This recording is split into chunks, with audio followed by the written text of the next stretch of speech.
이게 간증이야? 막장 드라마야? 막장인데 은혜가 있다고? 어느 날 저는 골목길에서 하나님을 만났습니다. 막장 시어머니의 회심 이야기 지금 시작합니다. 이야기가 계속 흘러가길 원하신다면 구독과 좋아요 부탁드립니다.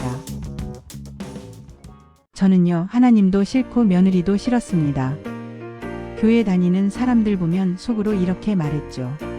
저 사람들은 믿음이 아니라 한가해서 저러고 다니는 거야. 며느리가 교회 다녀요 했을 때도 저는 비웃었습니다. 애나 제대로 키우지 하나님 찾을 시간도 있고 좋겠다.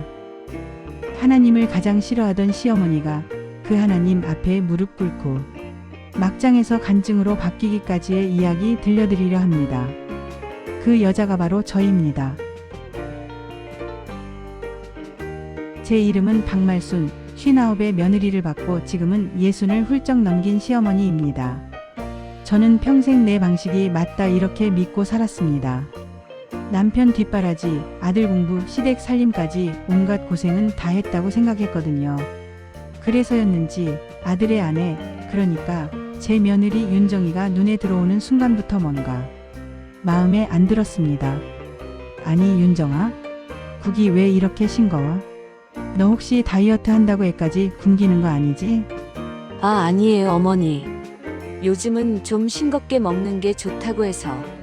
요즘 또 나온다. 맨날 요즘 타령이지? 이건 국이 아니라 물이지 물.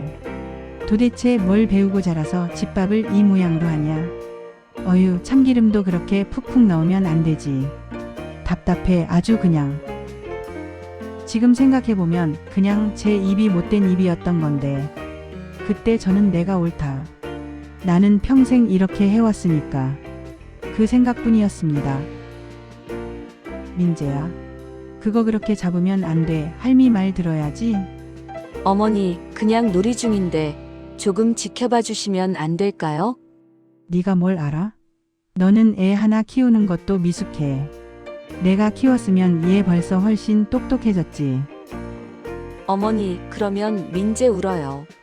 울면 달래면 되지. 엄마가 애 하나 제대로 못 다루고 말이야. 휴, 답이 없다. 답이 없어. 아들은 늘 저와 며느리 사이에 끼어 식은땀만 흘렸습니다. 그런데도 저는 그 모습마저 내 편 안 들어준다고 또 섭섭해했습니다. 아들아, 너 당장 와서 방 좀 봐라. 네 마누라가 집안일을 도대체 어떻게 하는지. 엄마, 윤정이도 요즘 회사 다니잖아요. 내가 너 키울 때는 일도 하고 집안일도 다 했어. 요즘 며느리들은 왜 이렇게 편하게 사는지 모르겠어. 팔자 좋지. 아들은 저와 윤정이 사이에 끼어 안절부절 못했습니다. 어머니, 다녀오겠습니다. 어머 윤정아, 너의 엄마가 돼서 이런 옷은 좀 아니지 않니? 치마가 왜 이렇게 짧아? 짧지 않아요, 어머니. 난 이해가 안 간다 정말. 집에서 애는 울고 있는데 너만 그렇게 꾸미면 다야. 제 마음속 깊은 곳엔 이상한 경쟁심 같은 게 있었습니다. 저 젊은 애가 내 아들을 데려갔지? 그 생각이 나도 모르게 미움으로 자라났던 겁니다. 어느 날 결정적인 말까지 내뱉었습니다. 어머니, 오늘은 제가 민재 데리고 소아과 갔다가 마트 좀 들렀다 올게요. 아니 왜 내가 데려가? 차도 겨우 모는 게 애 데리고 다니다가 무슨 일이라도 나면 그땐 누가 책임질 건데? 그래도 제가 엄마니까 직접 데리고 가는 게 좋을 것 같아요. 조용히 해. 애는 엄마가 키우는 게 아니라 어른이 키우는 거야, 어른이. 민재는 할미 말만 들으면 돼. 알았지? 지금 생각하면 너무 부끄러운 말인데요. 그땐 제가 틀릴 리 없다고 믿었습니다. 그리고 그 믿음이 산산조각 나는 날이 바로 그 뒤에 찾아왔습니다. 그날도 아무렇지 않은 하루처럼 시작됐습니다. 하지만 그날 오후 골목길에서 있었던 그 일로 제 인생은 둘로 나뉘게 됐습니다. 민재야, 할미랑 가자. 엄마는 집에서 쉬라 그래. 어머니, 저도 같이 갈게요. 됐어. 너는 집 정리나 해. 민재야, 이리 와. 어머니, 천천히 하세요. 안전벨트도 하셔야죠. 아이고 요즘 것들은 안전벨트. 옛날엔 그런 거 없어도 잘만 다녔어. 그렇게 재부주의와 고집은 늘 그랬듯 별일 아닌 것처럼 지나가는 줄 알았습니다. 집 앞 큰 길로 나가면 횡단보도도 있고 넓은 인도도 있었지만 저는 부디 좁은 골목길 지름길을 택했습니다. 옛날부터 다니던 길이니까 괜찮다. 이게 제 논리였습니다. 어머니, 저 골목 말고 큰 길로 나가세요. 저긴 차가 잘 안 보여요. 내가 이 동네에서 몇십 년을 살았는데 네가 더 잘 알아? 옛날부터 사람들 다 이 길로 다녔어. 괜찮으니깐 쓸데없는 걱정 마. 지금 생각해보면 며느리 말이 100번 옳았습니다. 하지만 그땐 그 말조차 잔소리로 들렸습니다. 그런데 그때 멀리서 은색 SUV 한 대가 골목으로 들어오고 있었습니다. 운전자는 아마 사람 있나 없나 살피며 조심해서 들어오고 있었겠죠. 문제는 제가 그 길 한복판을 건너려고 했다는 것입니다. 어머니, 잠깐만요. 차 들어와요. 괜찮다니깐. 이쪽으로만 살짝 가면 그 순간이었습니다. 노면이 젖어 있었고 차는 완전히 서지 못한 채 미끄러지듯 우리 쪽으로 밀려왔습니다. 모든 게 슬로우 모션처럼 보였습니다. 민재의 눈이 동그래지고 작게 엄마 하는 입모양이 보였고 그 다음 순간 제 뒤쪽에서 누군가가 미친 듯이 뛰어오는 발소리가 들렸습니다. 어머니, 민재야. 윤정이는 그 작은 몸으로 민재를 두 팔로 끌어안고 자기 몸을 돌려 충격을 대신 맞았습니다. 윤정이의 몸이 골목 바닥으로 쓰러졌습니다. 엄마! 엄마! 일어나! 엄마! 저는 그 자리에 얼어붙은 채 한 발자국도 움직일 수가 없었습니다. 제 손은 떨리고 입은 바짝 말라붙고 심장은 미친 듯이 뛰는데 이게 다 내가 만든 사고구나. 그 생각밖에 나지 않았습니다. 윤정이는 급하게 응급실로 실려갔고 검사 결과 다행히 생명엔 지장이 없다는 말을 들었습니다. 충격은 컸지만 뼈는 큰 이상 없습니다. 다만 당분간은 안정을 취해야 합니다. 의사 선생님의 말이 끝났는데도 저는 귀에 하나도 들어오지 않았습니다. 복도 의자에 앉는 순간 다리가 풀려버렸습니다. 내 고집이 내 며느리를, 내 손주를 이 지경으로 만들었네. 아빠! 엄마 아픈 거야? 응, 근데 금방 나으실 거야. 우리 민재 엄마 많이 걱정됐지? 응. 근데 나 할머니 싫어. 그 말이 제 가슴을 칼처럼 찔렀습니다. 민재야, 할미가 미안해. 정말 미안해. 싫어. 할머니 때문에 엄마 다쳤어. 싫어. 민재는 제게 등을 돌리고 아빠 쪽으로 도망쳐 버렸습니다. 그 작은 어깨가 흔들리는데 저는 도저히 고개를 들 수가 없었습니다. 그날 밤 집에 돌아와서도 저는 눈을 감을 수가 없었습니다. 윤정이는 병원에 누워있고 아들은 회사와 병원을 오가며 몸이 두 개라도 모자란 상황이었습니다. 하지만 진짜 문제는 민재였습니다. 엄마! 엄마! 차! 다쳐! 가지마! 괜찮아, 민재야. 이제 차 안 와. 아빠가 옆에 있잖아. 민재는 작은 인기척에도 깜짝 놀라고 갑자기 울음을 터뜨리고 악몽에서 깨서 엄마를 부르며 울었습니다. 그리고 저만 보면 몸을 숨겼습니다. 엄마 사고 나기 전까지 민재가 교회 유치부 선생님을 엄청 잘 따랐거든요.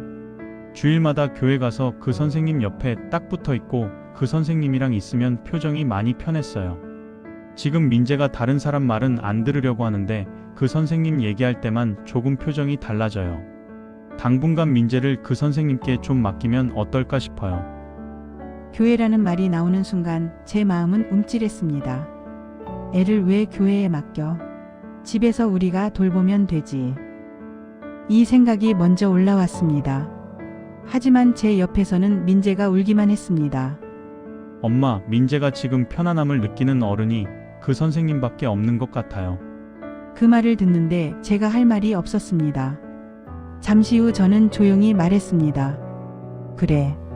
그 선생님한테 한번 부탁해보자. 민재 혼자 보내지 말고 나도 같이 가볼게. 솔직히 말하면 교회에 들어가는 게 참 어색했습니다. 내가 여기까지 와야 하나? 이 생각도 들었습니다. 하지만 민재 손을 잡고 그 문을 열었을 때 제 귀에 들어온 건 아이들 웃음소리였습니다. 민재 왔구나. 우리 민재 선생님이 많이 보고 싶었어요. 선생님, 민재는 문 앞에서 망설이는 듯 하다가 선생님 얼굴을 보자 눈이 촉촉해지더니 조용히 안겼습니다. 그리고는 한참 동안 그 품에서 울었습니다. 선생님은 아무 말도 하지 않고 그냥 아이 등을 천천히 토닥여 주었습니다. 그 모습을 문 앞에서 보고 있는데 제 눈에도 눈물이 고였습니다. 저 사람은 대체 어떤 사람일까? 우리 민재의 마음을 저렇게 열게 하다니. 어머니 오늘 민재 많이 울었죠? 그래도 이렇게 마음 열고 울 수 있다는 게 정말 다행이에요. 제가 애한테 너무 큰 상처를 줬어요. 며느리한테도 그렇고 다 제 탓이에요. 얘기 들었어요. 어머니가 얼마나 놀라셨을지, 얼마나 마음 아프셨을지 조금은 알 것 같아요. 그 말에 저는 고개를 들 수가 없었습니다. 누군가가 저를 책망하는 게 아니라 그대로 마음을 봐주는 느낌이었습니다. 저는 평생 제가 맞다고만 생각하고 살았어요. 아들 키운 공로가 있다고 며느리 말도 무시하고 애한테도 막대했어요. 근데 그 벌을 이렇게 받네요. 어머니 저도 실수 많이 해요. 우리 모두 그래요. 근데 하나님은 우리가 잘못을 인정하고 돌아서려고 할 때 그때 가장 기뻐하신대요. 민재도 어머니도 지금부터 다시 시작하실 수 있어요. 그 말을 듣는데 제 안에 어디선가 꽉 막혀 있던 무언가가 툭 하고 부서지는 느낌이 났습니다. 저는 복도 한쪽에 서서 조용히 울었습니다. 선생님의 권유로 저는 본당 한켠에 조용히 앉았습니다. 찬양이 흐르고 사람들은 눈을 감고 기도했습니다. 저는 그냥 가만히 앉아 있기만 했습니다. 하지만 설교 중에 이런 말이 들렸습니다. 가장 가까운 사람에게 가장 깊은 상처를 주고도 우리는 모를 때가 있습니다. 하지만 하나님은 그 상처까지도 치유하시는 분이십니다. 그 말을 듣는 순간 견딜 수가 없었습니다. 고개를 숙이고 두 손으로 얼굴을 가렸습니다. 하나님, 제가 뭘 어떻게 해야 할지 모르겠습니다. 저 같은 사람도 다시 시작할 수 있을까요? 그게 제 생애 첫 기도였습니다. 며칠 뒤 윤정이가 퇴원하기 전날 저는 조심스럽게 병실 문을 열었습니다. 윤정아. 얘야, 내가 뭐라고 사과를 해야 할지 모르겠다. 내 고집에, 내 성질에 너랑 민재가 다치는 걸 보고 그제야 정신이 들었다. 정말 미안하다. 평생 입으로 이기고 살려고 했는데 그 입 때문에 내가 가장 사랑해야 할 사람들을 다치게 했네. 미안하다라는 말을 입 밖으로 꺼내는데 참 오래 걸렸습니다. 하지만 윤정이는 조용히 웃으며 말했습니다.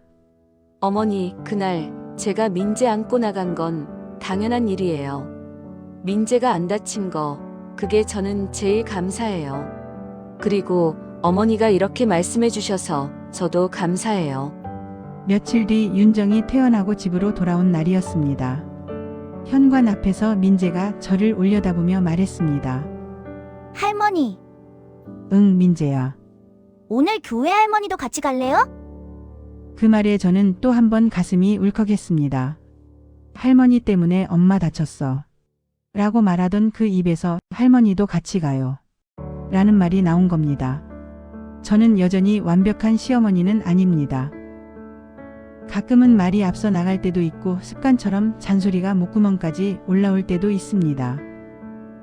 하지만 이제는 압니다. 가장 가까운 사람을 함부로 대하지 않는 것이 진짜 믿음의 시작이라는 것. 민재는 이제 다시 저에게 안겨 웃습니다. 윤정이는 전보다 더 따뜻한 얼굴로 저를 맞아줍니다.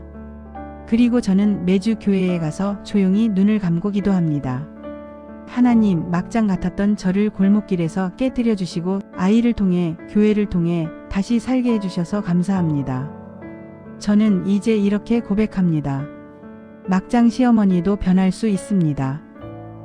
하나님은 저 같은 죄인도 변하게 하십니다. 혹시 여러분의 삶에도 하나님께 붙들려 다시 살아난 간증의 이야기가 있다면 저희에게 보내주세요. 당신의 이야기로 누군가가 살 힘을 얻습니다. 이 영상이 마음에 닿았다면 구독과 좋아요로 함께 걸어가는 길에 힘이 되어 주세요.